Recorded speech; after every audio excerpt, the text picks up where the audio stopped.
Hello everyone, welcome to Colors Kannada.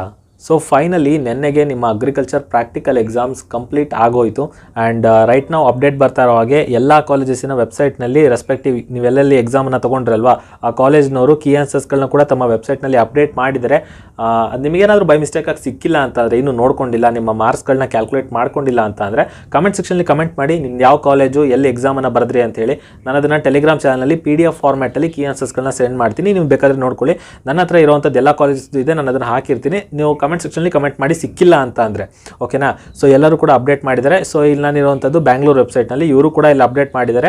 And ನಾನು ನಿಮಗೆ key answers ಬಂದಿದೆ ಅಂತ ನೆನ್ನೆ ಬಂದಿತ್ತು, ನಾನು ಅದನ್ನು ತಿಳಿಸೋದಕ್ಕಾಗಲಿಲ್ಲ. ನೆನ್ನೆ ಬಂದಿತ್ತು ಅಂದರೆ ಒಂದಷ್ಟು ಯೂನಿವರ್ಸಿಟಿಗಳು ಹಾಕಿದ್ರು, ಲೈಕ್ ರಾಯಚೂರು, ಧಾರವಾಡ, ಹಾಗೆ ನಿಮಗೆ ಬೀದರ್ ಯೂನಿವರ್ಸಿಟಿ, ಅವರು ವೆಟರ್ನರಿ ಯೂನಿವರ್ಸಿಟಿ ಇದೆಯಲ್ಲ ಅವರು ಕೂಡ ಅಪ್ಡೇಟ್ ಮಾಡಿದರು. ಸೊ ಈ ರೀತಿ ಆಗಿರೋದ್ರಿಂದ ನಾನು ಅದನ್ನು ತಕ್ಷಣಕ್ಕೆ ಅಪ್ಡೇಟ್ ಮಾಡೋದಕ್ಕಾಗಲಿಲ್ಲ. ಬಿಕಾಸ್ ಕೆಲವೊಂದು ಯೂನಿವರ್ಸಿಟಿಯವರು ಹಾಕಿದ್ದಾರೆ, ಇನ್ನು ಕೆಲವರೆಲ್ಲ ಹಾಕಿರಲಿಲ್ಲ. GKVK ಇವತ್ತು ಬಂದಿದೆ ಆ್ಯಂಡ್ ಶಿವಮೊಗ್ಗದು ಕೂಡ ಇವತ್ತು ಬಂದಿದೆ. ಸೊ ಹೀಗಾಗಿ ನಾನು ಅದನ್ನು ಒಟ್ಟಿಗೆ ಅಪ್ಡೇಟ್ ಮಾಡೋಣ ಅಂತೇಳಿ ಇಲ್ಲಿವರೆಗೂ ಕಾದೆ. ಆ್ಯಂಡ್ ರೈಟ್ ನಾವು ಇವತ್ತಿನ ವಿಡಿಯೋ ಟಾಪಿಕ್ ಬಂದು ಮೋಸ್ಟ್ ಇಂಪಾರ್ಟೆಂಟ್ ಟಾಪಿಕ್, ಒಂದು ಮಿಸ್ಕನ್ಸೆಪ್ಷನ್. ತುಂಬ ಜನ 190+ ನಂದಿಲ್ಲಿ ಸ್ಕೋರ್ ಬರ್ತಾ ಇದೆ, ಇಷ್ಟು ಬಂದ ತಕ್ಷಣ ನಾನು ಕ್ವಾಲಿಫೈ ಆಗಿಬಿಡ್ತೀನಿ ಅಂತ ತುಂಬ ಜನ ಅನ್ಕೋತಾ ಇದ್ದೀರಾ. ಸೊ 190+ ನನ್ನ ಸ್ಕೋರ್ ಬಂದೆ, ಕ್ವಾಲಿಫೈ ಅಂದರೆ 100+ ಬಂದರೆ ನೀವು ಕ್ವಾಲಿಫೈ ಆದ ಹಾಗೆ, ಅದು ಬೇರೆ ಲೆಕ್ಕ. ಬಟ್ 190+ ಬಂದಿದೆ, ನನಗೆ ಸೀಟ್ ಸಿಗುತ್ತೆ, ಅಥವಾ 200ಗೆ 200 ಸ್ಕೋರ್ ಮಾಡಿದ್ದೀರಾ ಕೀ ಆನ್ಸರ್ಸ್ನ ನೋಡಿಕೊಂಡು ನನಗೆ ಇವಾಗ ಸೀಟ್ ಸಿಗುತ್ತೆ ಅಂತ ನೀವು ತುಂಬ ಜನ ಅಂದ್ಕೊಂಡಿದ್ದೀರಾ. ಬಟ್ ಈ ಒಂದು ಮಿಸ್ಕನ್ಸೆಪ್ಷನ್ ಇದು ಹೇಗೆ ವರ್ಕ್ ಆಗುತ್ತೆ, ಈ 200ಗೆ ನೀವು 200 ತೆಗೆದ್ರೂ ಸೀಟ್ ಸಿಗತ್ತಾ ಇಲ್ವಾ, ಈ ಪ್ರಾಬಬಿಲಿಟಿ ಎಷ್ಟಿದೆ, ಇದ್ರ ಬಗ್ಗೆ ಡೀಟೇಲ್ಡಾಗಿ ಈ ವಿಡಿಯೋದಲ್ಲಿ ತಿಳಿಸ್ಕೊಡ್ತೀನಿ. ಆದರೆ ಅದಕ್ಕಿಂತ ಮೊದಲು ನೀವು ಮಾಡಬೇಕಾಗಿರೋದು ಇಷ್ಟೇ, ಚಾನಲ್ನ ಸಬ್ಸ್ಕ್ರೈಬ್ ಮಾಡ್ಕೊಂಡಿಲ್ಲ ಅಂದರೆ ಈಗಲೇ ಸಬ್ಸ್ಕ್ರೈಬ್ ಮಾಡಿಕೊಂಡು ಪಕ್ಕದಲ್ಲಿರುವಂಥ ಬೆಲ್ ಐಕಾನ್ನ ಕ್ಲಿಕ್ ಮಾಡಿ ಮರಿದೇನೆ ಆಲ್ ಆಪ್ಷನ್ ಸೆಲೆಕ್ಟ್ ಮಾಡ್ಕೊಳ್ಳಿ. ಸೊ ದಟ್ ನಾವು ಯಾವುದೇ ಹೊಸ ವಿಡಿಯೋ ಅಪ್ಲೋಡ್ ಮಾಡಿದ್ರೆ ನಿಮಗೆ ಇನ್ಸ್ಟೆಂಟಾಗಿ ನೋಟಿಫಿಕೇಶನ್ ಆಗಿ ಬರುತ್ತೆ. ಆ್ಯಂಡ್ ದಯವಿಟ್ಟು ನಾನು ಕೇಳ್ಕೊಳ್ಳೋವಂಥದ್ದು, ನಿಮಗೆ ಈ ಎಕ್ಸ್ಪ್ಲನೇಷನ್ ಇಷ್ಟ ಆದರೆ ಅಥವಾ ನಿಮ್ಮ ಮನಸ್ಸಲ್ಲಿರೋ ಗೊಂದಲ ಅಥವಾ ಏನಾದರೂ ಡೌಟ್ ಇದ್ದರೆ ಅದು ಕ್ಲಿಯರ್ ಆದರೆ ಈ ವಿಡಿಯೋದಿಂದ ನೀವು ಮಾಡಬೇಕಾಗಿರೋದು ಇಷ್ಟೇ, ಲೈಕ್ ಮಾಡ್ತಾ ಹೋಗಿ ವಿಡಿಯೋನ. ಆದಷ್ಟು ಲೈಕ್ ಮಾಡಿ. ನೀವು ಲೈಕ್ ಮಾಡೋದ್ರಿಂದ ಪಾಪ ಯಾವುದೋ ಒಬ್ಬ ವಿದ್ಯಾರ್ಥಿಗೆ ಇನ್ಫಾರ್ಮೇಷನ್ ಬೇಕಾಗಿರುತ್ತೆ ಆ್ಯಂಡ್ ಅವನಿಗೆ ಇನ್ಫಾರ್ಮೇಷನ್ ಸಿಕ್ಕಿದಾಗ ಒಂದಷ್ಟು ಯೂಸ್ ಆಗುತ್ತೆ ಆ್ಯಂಡ್ ನನಗೂ ಕೂಡ ಖುಷಿ ಆಗುತ್ತೆ, ನಾನು ಅಷ್ಟು ಜನಕ್ಕೆ ಹೇಳಿದ್ನಲ್ಲ ಅಂತ ಹೇಳಿ. ಸೊ ಅದನ್ನು ಮಾಡ್ತೀರಾ ಅಂತ ಅಂದ್ಕೊಂಡಿನಿ, ಆದರೆ ಶೇರ್ ಮಾಡಿಬಿಡಿ. Okay, coming to the topic. ತುಂಬ ಜನ ಇವಾಗ ಕೀ ಆನ್ಸರ್ಸ್ನ ನೋಡ್ಕೊಂಡಿರಾ. ಸೊ ಕಾಲ್ ಮಾಡಿ ಕೂಡ ಕೇಳಿದ್ರಿ ಒಂದಷ್ಟು ಜನ. 188 ಬರ್ತಾ ಇದೆ, 192 ಬರ್ತಾ ಇದೆ, ಹೀಗೆ ಇಷ್ಟೆಲ್ಲ ಮಾರ್ಕ್ಸ್ ಇದೆ ನಂದು. ಸೊ ಹೇಗೆ ನನಗೆ ಸೀಟ್ ಸಿಗತ್ತಾ ಇಲ್ವಾ ಅಂತ. ಇನ್ನು ಕೆಲವರು ಕಾಲ್ ಮಾಡಿದ ತಕ್ಷಣ ಅವರೇ ಹೇಳ್ತಾ ಇದ್ದಾರೆ, ನಂದು 192 ಇದೆ, ಇಲ್ಲಿ 196 ಬಂದಿದೆ, ಕನ್ಫರ್ಮ್ ಆಗಿ ನನಗೆ ಸೀಟ್ ಸಿಗತ್ತಂತೆ, ನನಗೆ ಅಗ್ರಿಕಲ್ಚರೇ ಸಿಗತ್ತಂತೆ, ಯಾಕೆ ವೆಟರ್ನರಿ ಸಿಗಲ್ವಾ ಅಂತಲೇ ಕೇಳ್ತಾ ಇದ್ದಾರೆ ಡೈರೆಕ್ಟಾಗಿ.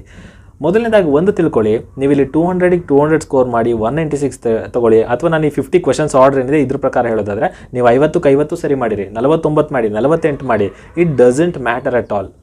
ಮೊದಲನೇದಾಗಿ ಎಲ್ಲಿ ಇದು ವರ್ಕ್ ಆಗಬೇಕಾಗಿರೋದು ಅಂತ ಅಂದರೆ ನಿಮ್ಮ CET ಮಾರ್ಕ್ಸ್. ನೀವು CETಯಲ್ಲಿ ಏನು ಸ್ಕೋರ್ ಮಾಡಿದ್ದೀರಾ ಅಲ್ವಾ, ಅದನ್ನು ನೀವು ಎಷ್ಟು ಚೆನ್ನಾಗಿ ಸ್ಕೋರ್ ಮಾಡಿದ್ದೀರಾ ಅದ್ರ ಮೇಲೆ ನೀವು ಇಲ್ಲೆಷ್ಟು ಸ್ಕೋರ್ ಮಾಡ್ತೀರಾ ಅಲ್ವಾ, ಎರಡು ಮರ್ಜ್ ಆಗಿ ನಿಮಗೆ ಆ ಒಂದು ಆ್ಯಾವ್ರೇಜನ್ನು ತೊಗೊಂಡು ನಿಮಗಲ್ಲಿ ರ್ಯಾಂಕನ್ನು ಕೊಡ್ತಾ ಹೋಗ್ತಾರೆ. ಸೊ ಈ ರ್ಯಾಂಕ್ ನಿಮ್ಮದು ಕರೆಕ್ಟಾಗಿರಬೇಕು. ಸೊ ಈ ರ್ಯಾಂಕ್ ಹೇಗೆ ಅಂತ ಅಂದರೆ 50-50 ನಿಮಗೆ ಗೊತ್ತಿರುವಂಥದ್ದು. ಈಗ ಪ್ರಾಕ್ಟಿಕಲ್ ಎಕ್ಸಾಮ್ ಬರ್ದಿರಾ ಅಂತ ಅಂದರೆ ಪ್ರಾಕ್ಟಿಕಲ್ಗೆ ಅಂತ ಸಪ್ರೇಟ್ ರ್ಯಾಂಕಿಂಗ್ ಕೊಡ್ತಾರೆ. ಈ ಪ್ರಾಕ್ಟಿಕಲ್ ಸಪ್ರೇಟ್ ರ್ಯಾಂಕಿಂಗ್ ಎಷ್ಟಿರಬೇಕು ಅಂತಂದರೆ, ವೆಟರ್ನರಿ ನಿಮಗೆ ಸಿಗಬೇಕು ಅಂತ ಅಂದರೆ ನಾನು ಜನರಲ್ ಕ್ಯಾಟಗರಿಗೆ ಹೇಳ್ತಾ ಇರೋವಂಥದ್ದು. ಫಾರ್ ಜನರಲ್ ಕ್ಯಾಟಗರಿ ವೆಟರ್ನರಿ ಸಿಗಬೇಕು ಅಂತ ಅಂದರೆ ವಿತಿನ್ 100 ಇರಬೇಕು, ಪ್ರಾಕ್ಟಿಕಲ್ ರ್ಯಾಂಕ್ ವಿತಿನ್ 100 ಇರಬೇಕು. ಆ್ಯಂಡ್ ನಿಮಗೆ ಅಗ್ರಿಕಲ್ಚರ್, ಹಾರ್ಟಿಕಲ್ಚರ್ ಇದೆಲ್ಲ ಸಿಗಬೇಕು. ಅಪ್ ಟು ಫಾರೆಸ್ಟ್ರಿ ನಾನು ಏನು ಬೇಸಿಕಲಿ ಅಲ್ಲಿ ನಿಮಗೇನು ಸಿಗಬೇಕಾಗಿರುತ್ತೆ, ಯಾವ್ದು ಸ್ವಲ್ಪ ಜನ ತುಂಬ ಇಷ್ಟಪಟ್ಟು ಹೋಗ್ತಾ ಇರೋವಂಥ ಕೋರ್ಸ್ಗಳೇನಿದೆ, ವೆಟರ್ನರಿ ಬಿಟ್ಬಿಡಿ 100 ಅಂತ ಹೇಳಿದೆ ನಿಮಗೆ. ಅಗ್ರಿಕಲ್ಚರ್, ಹಾರ್ಟಿಕಲ್ಚರ್, ಫಾರೆಸ್ಟ್ರಿ ಈ ಥರ ಕೋರ್ಸ್ಗಳಿಗಾದರೆ ನಿಮಗೆ ವಿತಿನ್ 600 ಅಂತೂ ಇರಲೇಬೇಕು. 600 ತುಂಬ ಜಾಸ್ತಿ ಆಯಿತು, 400 ಒಳಗೆ ಇರಲೇಬೇಕು. ಸೊ ಈ ರೀತಿ 400 ಒಳಗಿದ್ದರೆ ನೀವು ಇಷ್ಟಪಟ್ಟಿರುವಂಥ ಕಾಲೇಜಸ್ಗಳನ್ನ ಪಡ್ಕೋಬೋದು, ಆಯಿತಾ. ಇಲ್ಲ ಅಂತಂದರೆ ರೌಂಡ್ 3ವರೆಗೂ, ಸೆಕೆಂಡ್ ಎಕ್ಸ್ಟೆಂಡ್ ರೌಂಡ್ವರೆಗೂ ಕಾಯಬೇಕಾಗತ್ತೆ. ಸೊ ಇದು ಇರುವಂಥ ಆ್ಯಕ್ಚುಯಲ್ ರಿಯಾಲಿಟಿ. ಸೊ ಇಲ್ಲಿ ನೀವು 200ಗೆ 200 ಸ್ಕೋರ್ ಮಾಡಿ 196 ತೆಗೀರಿ, ಅಂದರೆ 49 ರೈಟ್ ಮಾಡಿ ಅಥವಾ 50 ಸರಿ ಮಾಡಿರಿ, ಇದೆಲ್ಲ ಮ್ಯಾಟ್ರ್ ಆಗಲ್ಲ. ಎಲ್ಲಾಗುತ್ತೆ ಅಂತ ಅಂದರೆ ನೆಕ್ಸ್ಟ್ ನಿಮ್ಮದೇನು ರಿಮೈನಿಂಗ್ 50% ಇದೆಯಲ್ಲ CETಯಲ್ಲಿ, ಅದು ನಿಮ್ಮದು ಚೆನ್ನಾಗಿರಬೇಕು. ಸೊ ಇಲ್ಲಿ ಒಂದು 10 ಜನ 200ಗೆ 200 ತೆಗೆದಿರ್ತಾರೆ. 200ಗೆ 200 ತೆಗೆದ್ರೆ ನಿಮ್ಮ ಪ್ರಾಬಬಿಲಿಟಿ ಏನಿದೆ ಅದು ಆಲ್ಮೋಸ್ಟ್ 70% ಇನ್ಕ್ರೀಸ್ ಆಗುತ್ತೆ. ನಿಮಗೆ ಸೀಟ್ ಸಿಗುವಂಥ ಪ್ರಾಬಬಿಲಿಟಿ 70% ಇನ್ಕ್ರೀಸ್ ಆಗುತ್ತೆ. ನಿಮಗೇನಾದರೂ ಜನರಲ್ CET ರ್ಯಾಂಕಿಂಗ್ ಪ್ರಕಾರ ಅಗ್ರಿಕಲ್ಚರ್ ಸಿಗೋದಿದ್ರೆ, ಫಾರ್ ಎಕ್ಸಾಂಪಲ್ ನಿಮ್ದೊಂದು 6000 ಜನರಲ್ CET ರ್ಯಾಂಕ್ ಬಂದಿದೆ ಅಂದರೆ ಆವಾಗ ನೀವು ಇಲ್ಲಿ 200ಗೆ 200 ಸ್ಕೋರ್ ಮಾಡಿದಿರಾ ಅಂತ ಅಂದರೆ ನಿಮ್ಮ ಏನು ಚಾನ್ಸ್ ಸಿಗುತ್ತಲ್ಲ ಅಗ್ರಿಕಲ್ಚರ್ ಆಗಲಿ ವೆಟರ್ನರಿ ಆಗಲಿ ಅದು ಕಂಪ್ಲೀಟ್ಲಿ ಬೂಸ್ಟ್ ಆಗಿಬಿಡುತ್ತೆ. ತುಂಬ ಅಂದರೆ ಒಂದು 70% ಬೂಸ್ಟ್ ಆಗುತ್ತೆ. ಸೊ ನಿಮಗೆ ಎಲ್ಲೋ ಒಂದು 50% ಅಗ್ರಿಕಲ್ಚರ್ ಸಿಗುತ್ತೆ. ನನಗೆ ಇವಾಗ GKVK ಕಾಲೇಜ್ ಬೇಕು, 6000 ರ್ಯಾಂಕ್ ಬಂದಿದೆ ಜನರಲ್ ಕ್ಯಾಟಗರಿ.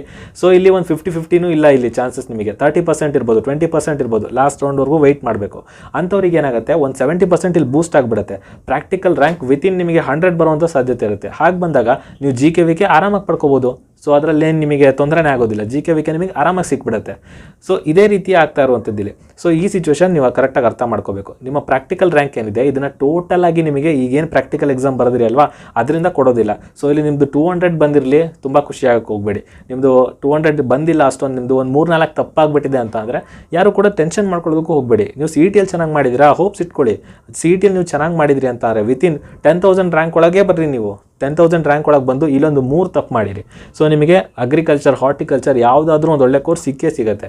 ವೆಟರ್ನರಿ ಬೇಕು ಅಂತೀರಾ, ನಿಮ್ದು 5,000 ಒಳಗೆ ಚೆನ್ನಾಗಿ ಸಿ ಇ ಟಿ ರ್ಯಾಂಕ್ ಬಂತು ಆ್ಯಂಡ್ ಇಲ್ಲಿ ಪ್ರಾಕ್ಟಿಕಲ್ ರ್ಯಾಂಕ್ ಏನಿದೆ ಅದು ನಿಮ್ಗೆ ಚೆನ್ನಾಗೇ ಬರುತ್ತೆ. ನೀವು ಒಂದು 3 ತಪ್ಪು ಮಾಡಿದ್ರು ನಿಮಗೆ ವಿತಿನ್ 100 ಬಂದುಬಿಡುತ್ತೆ ವೆಟರ್ನರಿ ರ್ಯಾಂಕ್. ಸೊ ತಲೆ ಕೆಡಿಸ್ಕೊಳ್ಳೋದಕ್ಕೆ ಹೋಗಬೇಡಿ. ವೆಟರ್ನರಿ ಏನು ರ್ಯಾಂಕ್ ಇದೆ ಅದು ನಿಮ್ಮ general C E T ranking ಇದೆಯಲ್ಲ ಅದ್ರ ಮೇಲೆ ಮಾತ್ರ ಕಾನ್ಸಂಟ್ರೇಟ್ ಮಾಡ್ತಾ ಹೋಗಿ.